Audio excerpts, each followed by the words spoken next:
สบายดีเพื่อนๆผู้ที่เฮ็ดนาหวานมื้อนี้ค่อยสีมาอัปเดตหลังจากค่อยพ่นยาฆ่าหญ้า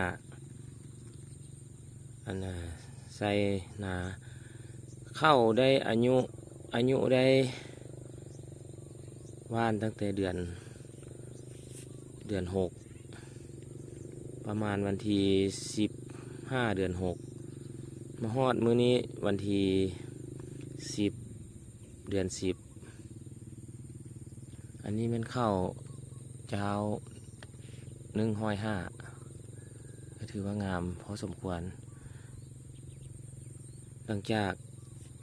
ฮอดเดือนเก้าหญ้าขี้กะกกขี้กะขนาดหญ้าดอกเหลืองๆนะเพื่อนๆตัวนี้นะ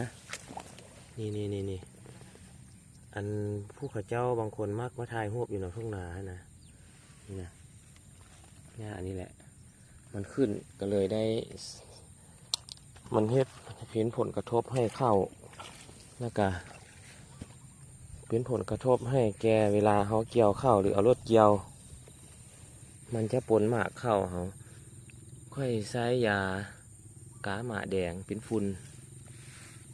สีดได้ผลดีเพื่อนๆเอ้ย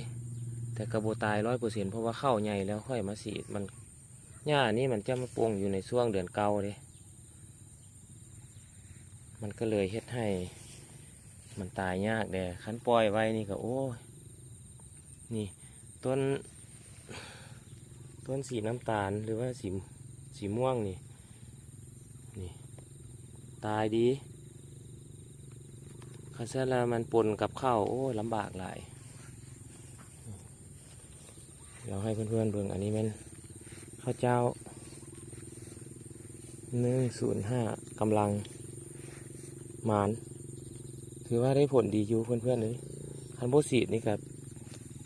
อันตรายโบได้เข้าขอบใจเพื่อนๆมาเบิ่ง